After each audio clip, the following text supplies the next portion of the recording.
keep the show going along. Why do you think that the Bellevue circus was like, you know, world famous and it was so special to everybody? What was sort of different? Well, Bellevue, I mean, is growing for many, many years, of course, but it was a very, very special winter circus where acts from all over the world used to meet. It had a wonderful, wonderful atmosphere. I mean, it was a tragedy it ever had to be closed, but I mean, that's a different story, and you know more about that than I do. But it was a magnet to people. Everybody wanted to come to Bellevue for the Christmas season. It was a nice, friendly circus. The conditions were good. You had your caravan right outside the back of the circus. So you all had a kind of a very relaxed, not easy time, because nothing, when you're entertaining, you're working hard. But it was a very relaxed time and run by, at that time, very nice and correct management. Yeah. Of course, you brought out a book recently, and you've had various references to Bellevue in it. I seem to remember you've written a letter or a poem or something on the final day. Well, the final day at Bellevue, I mean, it's the saddest day that I've experienced in any circus, because I'll just find out what I actually wrote about the last night. Well, there's I don't know if you can see that. That's a picture of Jacko Fawcett, George Lockhart, and myself. That was taken at Bellevue, and that is a picture. I don't know, you might be able to see it. Yes, that's Jacko Fawcett and myself on the last night of Bellevue. And this is what I actually wrote, and I was thinking about what was going to happen on the last night at Bellevue. And I said, that's in the end of an era. In this ring, over the last 53 years, the world's greatest circus acts have appeared. And as the lights go out at Bellevue, it's the closing of a famous building, but not the death of a circus. As long as there are children and people who like good family entertainment, the circus will always be there. And when I was doing this, I'd arranged for the lady who was on the lights, and I was doing this, and the lights started to go off. And as every light went off, the drummer went tick, tick, on the drums, and so all the lights were going off, and it was getting darker and darker. Right. And in the end, only Jacko Fawcett and I were left in a spotlight, and I said, thank you very much for being here tonight. Right. Thank you for being such a wonderful audience, and thank you for being such an appreciative audience in something I love so much, the circus. Good night. And I normally say good night, God bless, but that night I was so choked, I got good night out, turned, and we walked out in a spotlight, and the spotlight got smaller and smaller and smaller until we disappeared. And the whole of Bellevue erupted, and a Daily Express photographer came in and said, right, will you go back and do a photograph? I said, no, that was for real. I shall never ever go back in that ring again. And I never did, and they bulldozed the place down, as you know. But that was for real. Sure. And I mean, even now I've gone quite, the hairs are standing on my neck. But when you were there, and the guy that actually wrote my book, he was a journalist, and he wrote it all down and described. And the next day we'd gone to Brussels to work, and he started to cry when he listened to it, when he read it out again, because it was such an emotional part. Very much the final curtain. Oh yes, oh yes. Yeah. Sure. Well, let's now just have a look at some of the acts that were going on around your time. Perhaps you can just take us through it. Yeah, well, we'll have it, yes. All right. Yeah, that's it. My word, I was young then, wasn't I? I must have been. I was a good-looking fellow then. Here we are. This is actually one of the most exciting opening acts we ever had at Bellevue. That's the Michaela Kay's Cossack Riders. Right. Her parents actually used to have a very big Russian Cossack riding act. Right. And she's with her husband. Sure. This guy's from East Germany, and you'll see him a little bit later on. He does a high wire act as well. We had a lot of fun with him. I mean, they're very skilled, sort of, well, very fit people, aren't they, to be able to... Well, all circus people are very talented people. I mean, you see them kind of doing acts like this, but you see, outside the ring, they're probably, they're kind of carpenters and electricians and mechanics. They're self-supporting people. You know, we all work extremely hard. I mean, that's terribly difficult to do, an awful lot of strain. It's got a bit of humour to it as well, you know. That's right, he's trying to get his hat down, which is shot up on the post. That's Jacko Fawcett and Little Billy, great pals of mine. Jacko is, in fact, my son's godparent. Right. Godparents, yeah. Jack now lives in Skegness, and he's retired. The little guy is Paul. Right. Another, Lee Marsh, and her poodles. I just saw Lee the other day. Right. She's a young lady that's talented. Not only can she do a performing dog, she used to be able to work on the trapeze. It takes a long time training dogs like that. You need a lot of patience, a lot of repetition. Do you think like the dogs enjoy doing all this? I suppose. Yeah, I mean, they wouldn't do it so easily. I mean, you can't say to a dog, "Look happy" for 5 minutes while he's in the ring. You know, it's got to be looked after in the right environment. It's got to have. I think that little dog's name was Piddles, I think. Yeah. This is Romano, a Mexican cloud swing act. Because there's no safety net underneath. No. Is there? You know. Is it? Well, this is part of the risks of our business. The only one problem with Bellevue, it wasn't really high enough to be able to have high wire acts and flying trapeze acts. Yeah. I mean, this chap's make it look easy, but it's just... Well, listen, you can fall off that thing and have a bad accident. Yeah. But he was a very good comedy guy. A bit like bungee jumping, isn't it? You see, our business is, I mean, he was a good salesman. He was able to sell his product. See, in the circus, you get a lot of good acts that can't sell it. Oh, back to Jekyll Billy again. This is the strength gag. Right. Jack's trying to show Billy how to develop his muscles. It's a strength board. Jacko's very popular. Oh, little Billy, he's a great Arsenal supporter. Right. All his life.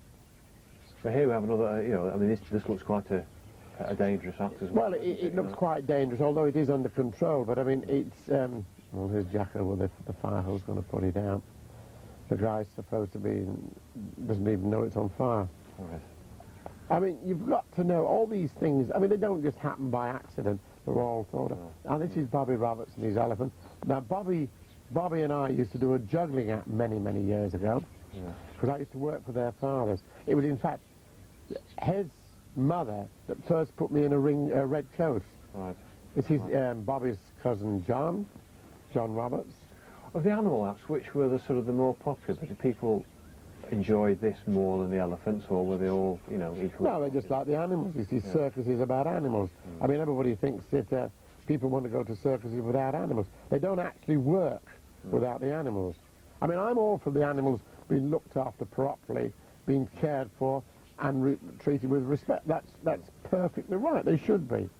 Here's one of the... That's the high wire act. That, in fact, that gentleman is the guy you saw earlier on doing the bus stop act, going up the pole backwards.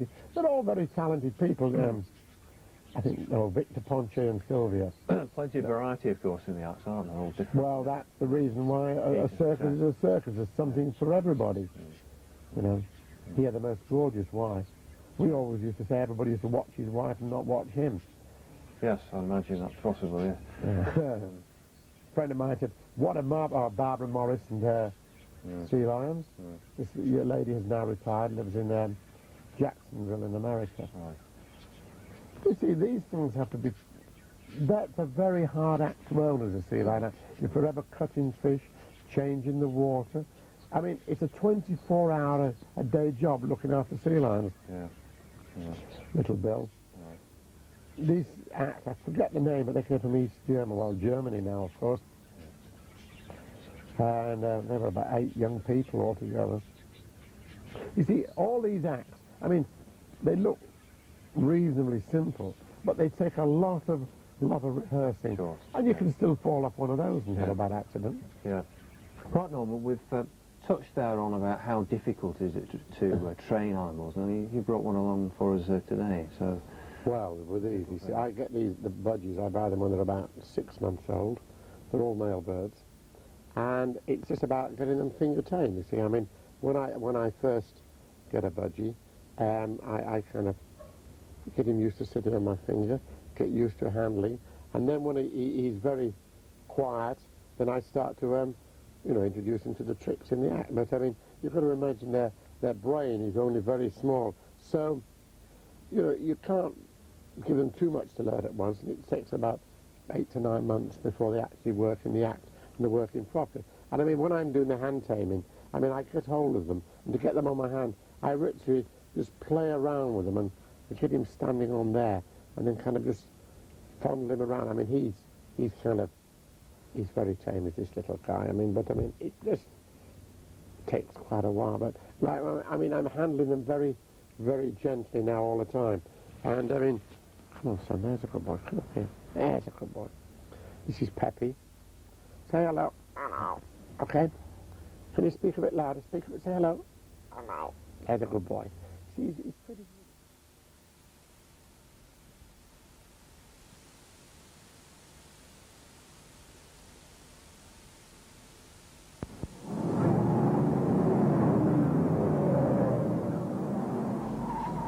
The stadium had been sold to Stuart Bamforth, who owned the site for 5 years. The last motorsport event held here was a stock car meeting in November 1987.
The developers were closing in on Bellvue.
So now finally we come to the Bellvue of more modern times, and as we see, it's an ever-changing landscape.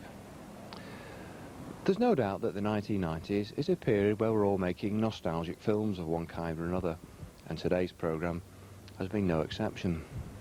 The mind boggles though as the sort of nostalgic films we'll be making at the end of the next century.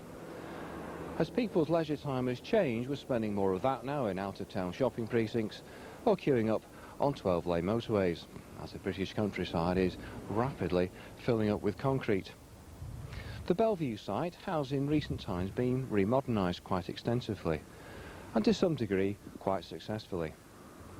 Where the old zoo was, of course, has now been replaced with the ADT car auction site. Now, ADT are great for the local economy, but they do very little for British heritage. There's no doubt that Bellvue in its heyday was possibly Europe's first major theme park, and arguably the world's first park as well. And the city of Manchester can be justly proud of that. We hope that you've enjoyed the memories of Bellvue, and maybe we can share some more with you in the future.